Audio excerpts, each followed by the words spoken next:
अगर आप experience pilots हैं, आप दिखाते हैं मेरे इतने घंटों का एक्सपीरियंस है एंड आई कैन फ्लाई। हमारे कैप्टन पाठक साहब हैं, आर्मी के ही हैं, रिटायर्ड हैं, उन्होंने 51 साल में तो शुरू किया और आज वो 80 साल के हैं, अभी भी फ्लाई कर रहे हैं। उधर वो कोटाबाग में जाके फ्लाइंग करते हैं, बिल्कुल फिट आदमी हैं।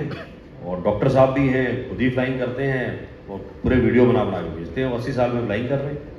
तो एक्चुअली जिसको इसका मतलब एक तरह से आप क्या बोलें, इसको नशा बोलेंगे फ्लाइंग का, फ्लाइंग लाइक अ बर्ड बोलते हैं, जो एक बार हवा में उड़ गया उसे फिर कोई एक्टिविटी पसंद नहीं आती। ये इसका थ्रिल है इस एक्टिविटी का। एक बार करेगा, बार बार जाएगा वो फ्लाइंग करने, अलग अलग साइड्स पे जाके उनको फ्लाइंग करना है। ये लोग आते हैं तो उनको अलग अलग जगह पे चाहिए, तो यहाँ क्यों जाओगे, जाना चाहते हैं देश से कि सर वो अलग एक्सपीरियंस था, टर्की अलग है, ये अलग है। हमारे जो हमने स्काई डाइवर्स जहाँ बुलाए थे आर्मी के, उन्होंने मेरी जान खा ली है कि सर दोबारा कराओ, हमें दोबारा करनी है। क्यों भाई, क्यों आना चाहते हो वहाँ पर? तो सेम लगता है, नहीं सर जो फोटो वीडियो आया, लेक नीचे दिख रहा है और हम पानी पे से उड़ रहे हैं, वो हमें दोबारा कर रहे हैं। कल चोपड़ा साहब हैं अभी इस कमांडिंग यूनिट, कहते हैं मैं छोड़ के आता हूँ 10 दिन छुट्टी लेके। तो मेरे कोस्टमेट भी हैं मजूमदार साहब, वो भी मतलब इतनी जान खा रखी है कि आप वहाँ स्काई डाइविंग कराओ एक बार हमारी दोबारा से, हम आना चाहते हैं जो एक्सपर्ट्स हैं। तो टूरिस्ट तो फिर जब उड़ता है तो बहुत बढ़िया नज़ारा मिलता है, वो तो है ही। सो आपका 1400 meters is the total height आपका आंसर टू लैंड।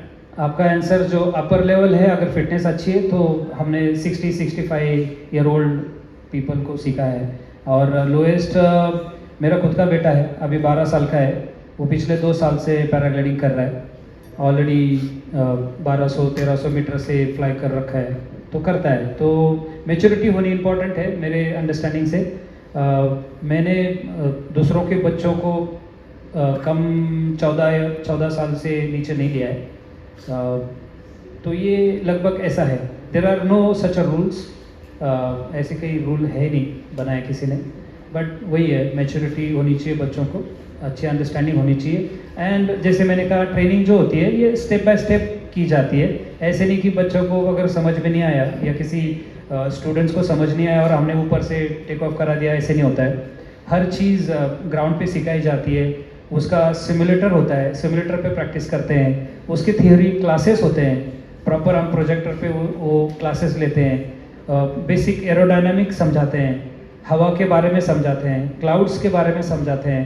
तो ये proper step by step structure है, बेसिक से लेके हायर लेवल के कोर्सेज तक। और ये अंडरस्टैंडिंग होती है जो इंस्ट्रक्टर अपने स्टूडेंट्स को समझता है कि यस इस स्टूडेंट्स में ये कैपेबिलिटी है, समझ रहा है, और स्टूडेंट्स को भी समझ में आता है कि हाँ ये मेरे समझ में आ रहा है, मुझे आ रहा है, प्रैक्टिकली भी मुझे समझ में आ रहा है। तब जाके ये हम फ्लाइंग में कॉल्स लेते हैं। और वो भी हॉकी टॉकी होता है, हॉकी टॉकी के माध्यम से उनको गाइडेंस किया जाता है।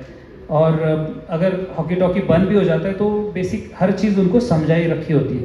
तो ये सेफ़ है, ट्रेनिंग में अगर है तो टोटली सेफ़ है।